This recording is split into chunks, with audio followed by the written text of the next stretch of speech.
Hello everyone. This is my presentation of how children develop the language to express what they feel and how we as educators support this critical journey.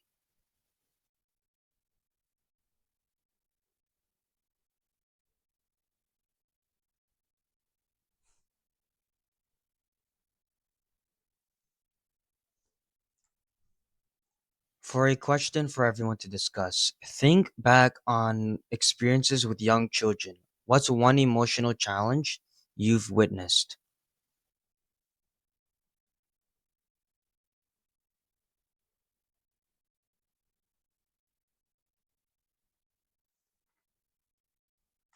From ages 3 to 6, the emotional vocabulary explodes. This is all about vocabulary development for self regulation and relationship management. At age 3, children can identify happiness, sadness, frustration, and fear.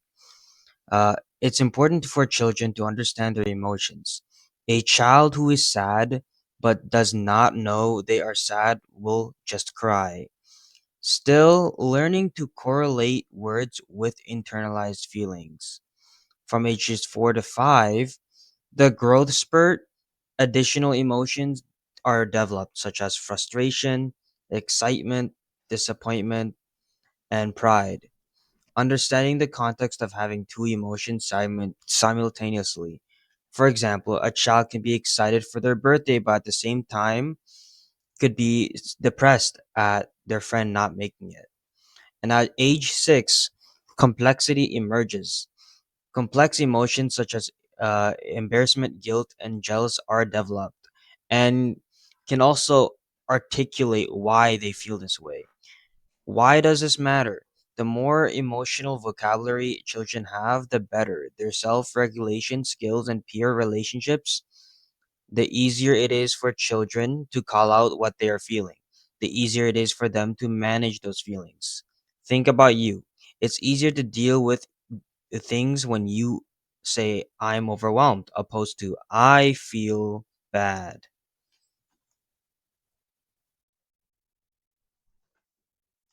Self regulation is the most critical skill children develop during these years.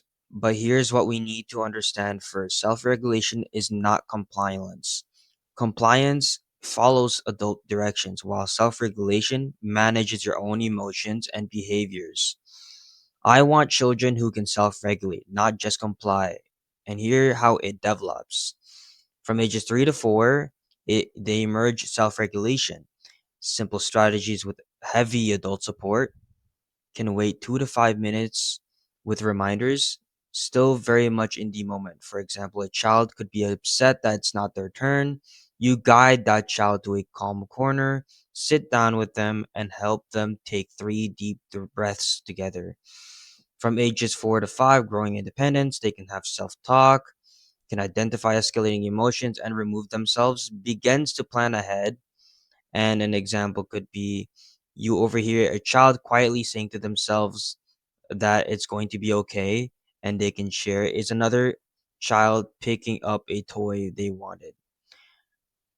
And that's part of how they grow more independently as they plan forward.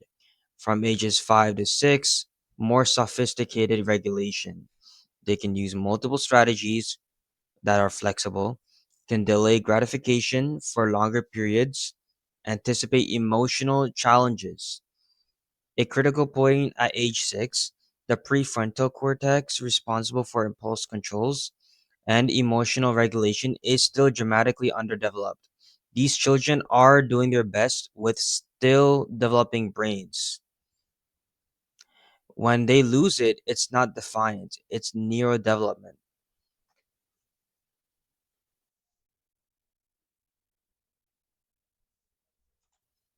Another question for the class to discuss is: think about your future classroom.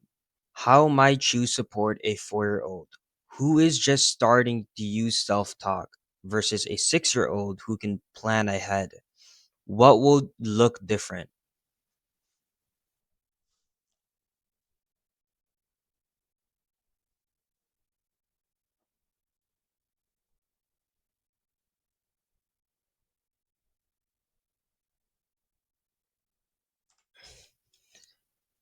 Let's talk about parts that many people, including some educators, misunderstand: the difference between tantrums and meltdowns. The key signs to tantrums can often stop if they get what they want. May check in to see if you're watching. Intensity escalates or de escalates based on your responses. The child retains some control. While meltdown cannot stop even if you give them what they want, not aware of your surroundings, and nothing you offer helps immediately. Why this matters? Because tantrums require boundary settings, teaching better communications to your children, and you need to have a consistently calm response instead of an aggressive one. While meltdown requires co-regulation, safety, and patience, and your presence is needed. There's no part where you need to teach the child while they're in the middle of a meltdown. But if we confuse the two, we respond ineffectively and potentially make things worse.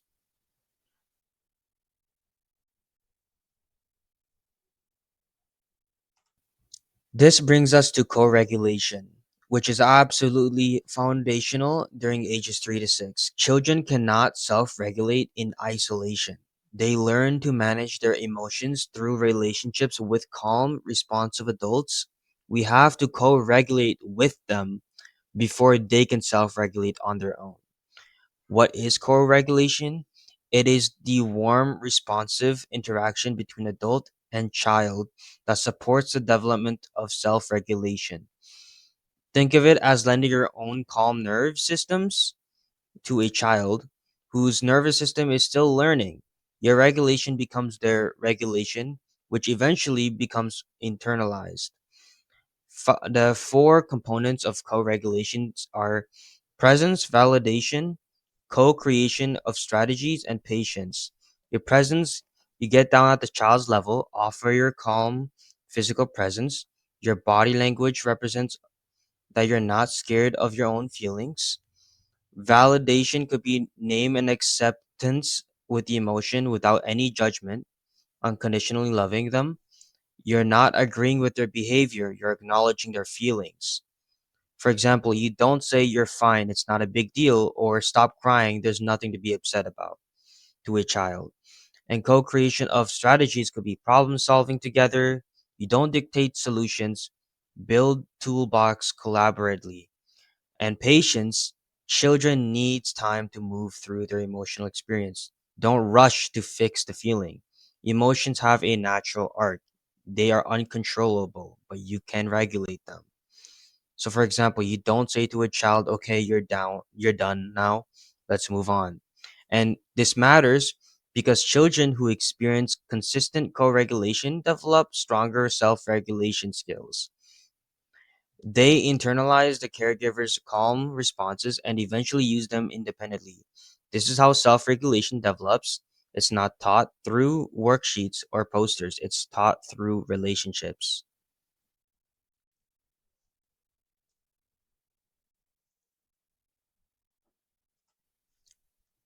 To ground everything in the key theories and why this matters for mental health, our first learning outcome is attachment theory in early childhood. While attachment bonds form in infancy, ages 3 to 6, are when children use their secure base to explore emotionally. Children with secure attachment feel safe expressing a full range of emotions, internalize caregiver co-regulation strategies more effectively, develop healthier emotional self-concepts. This is why our responses to them matters a lot. And the connection to mental health, everything we've covered today has direct implication for children's mental health. Early emotional regulation skills predict lower anxiety and depression in later childhood, better stress management through the path of life, a more stronger relationship and social connections. Emotional foundation we help children build during ages 3 to 6 shapes their lifelong mental health trajectory. When we teach a 4-year-old to name their frustration, we're investing in their mental health 20 years from now and the rest of their own lives. I will make a quiz now to understand the language of feelings for children. So I will be quizzing on understanding everything I've discussed. I will describe hypothetical questions and you will identify emotions. Per question, we'll have more than one answer for emotions. So for question one, what emotion will a 3-year-old have after breaking their favorite toy?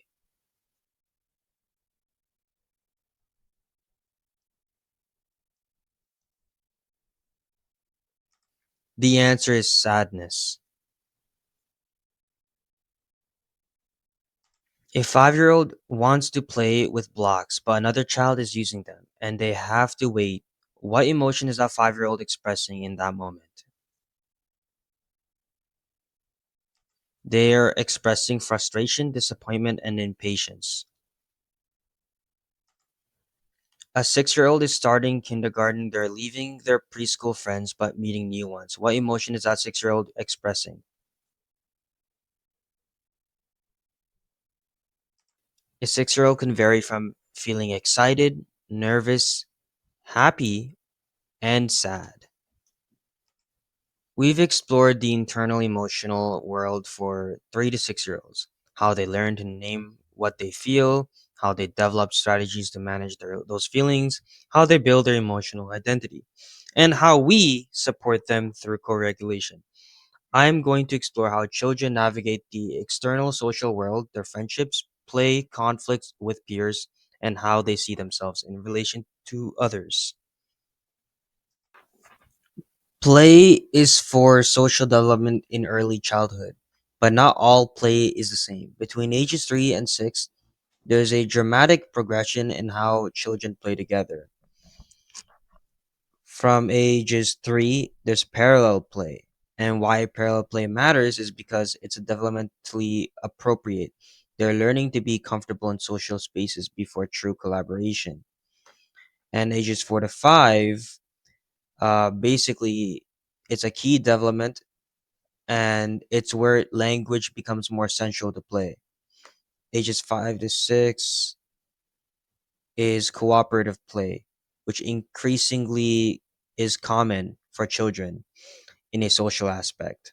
They're organized to play with, shared goals, role assignment, and negotiation. They often have rules, and it usually changes. And why this progression matters? When we understand these stages, we don't panic when 3-year-olds do not play nicely together. They're exactly where they should be developmentally. We can scaffold appropriately, parallel need proximity and modeling, while cooperative need help with negotiation and problem solving. As play becomes more social, friendships emerges. But what does friendship even mean to a 4-year-old? Is very different from adult friendships. Ages 3 to 4, proximity based friendships, the key feature is situational, very fluid. Best friends can change in a daily or hourly. 4 to 5, activity based friendships, definition of a friend, someone who shares similar interests, begins to show preferences for specific individuals, focuses on specific actions and not emotional connections. Conflicts often end friendships temporarily, even though they may resolve matters quickly. 5 to 6, they start to understand that friendships continue even during a basic dispute. During early childhood, children start to notice the difference between themselves and other children. These comparisons become a key of their self awareness. Implication for practice: let friendships form naturally by respecting each other where each child is in their development. Build in time for children to be together regularly. Friendships develop through repeated connections.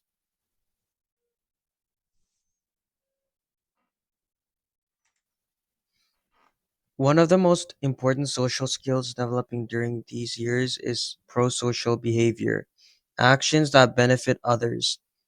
Young children are not naturally selfish. They're developing the capacity for empathy and helping in predictable ways. The development of pro-social behavior from 3 to 4, emerging but not consistent, can show empathy when distress is obvious and they're not overwhelmed. Helping often requires adult prompting. Shares Sharing is difficult, and pro-social acts often motivated by avoiding punishment or getting praise. 4 to 6, growing sophistication, theory of mind develops, understanding others, have different thoughts and feelings, develop internalized motivation to help others. Teaching pro-social behavior is basically children learning through observation. It creates opportunities such as classroom, peer helping systems, and even for their future, such as career paths.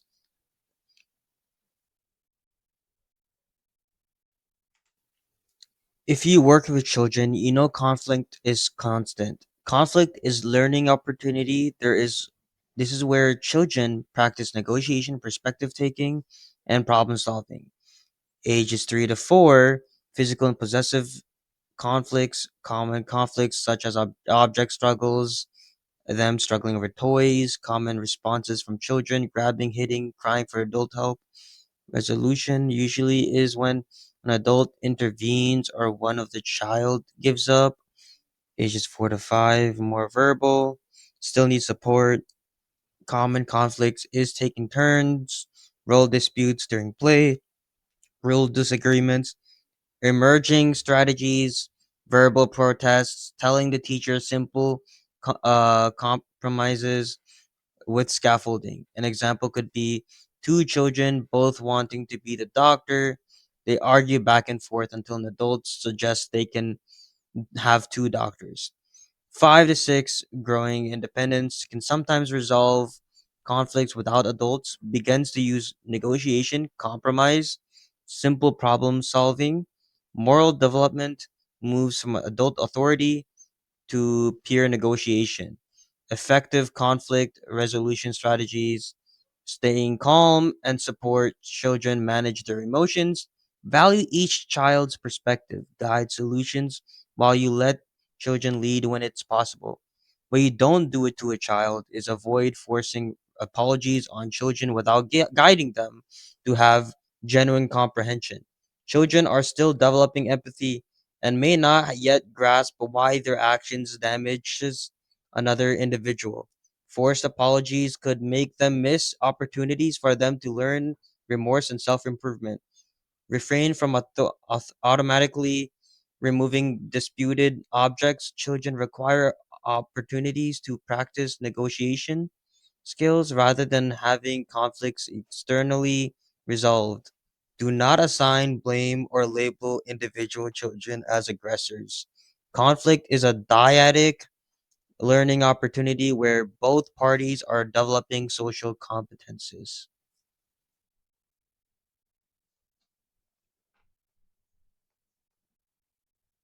How do you support social emotional development in real classrooms?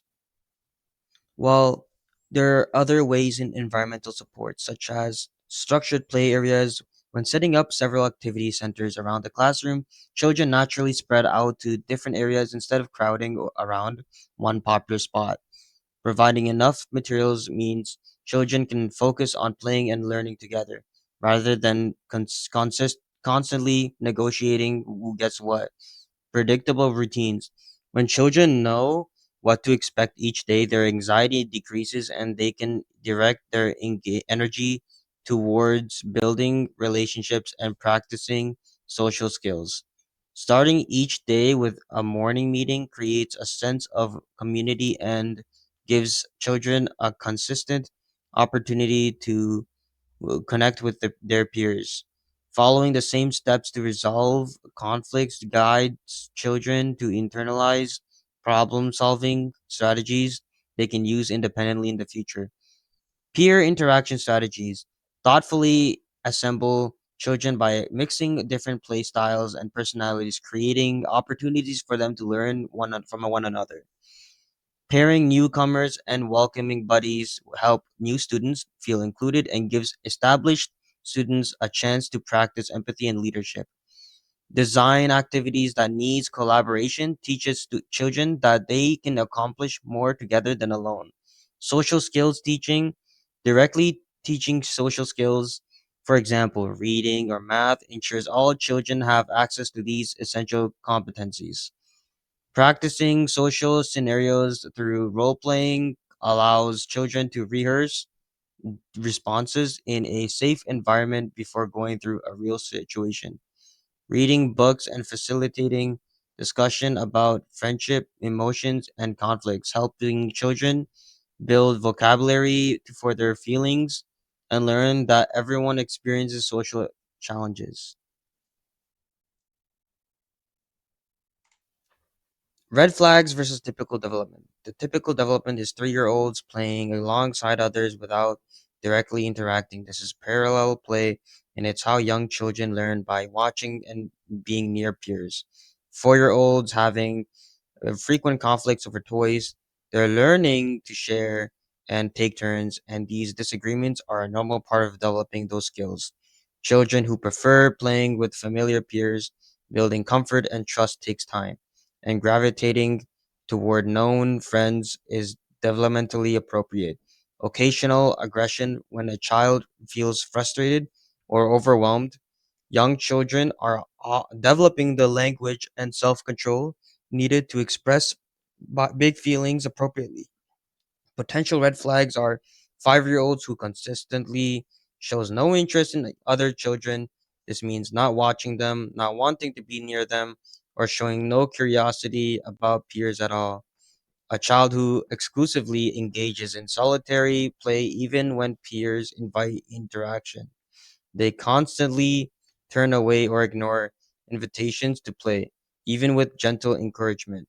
Physical aggression that persists despite consistent teaching and support, hitting, kicking, or biting that continues regularly over time, even after adults have provided alternative strategies. 6-year-olds who cannot engage in any form of cooperative play, they haven't yet been able to participate in games with shared goals or work with others toward a common purpose. Extreme social anxiety that prevents a child from being near peers. This includes intense distresses like crying, hiding, or complete withdrawal from peer settings. Complete absence of pro-social behaviors. A child who never helps when someone is hurt, never shares, and shows no concern when peers are upset. And that is my presentation. Thank you.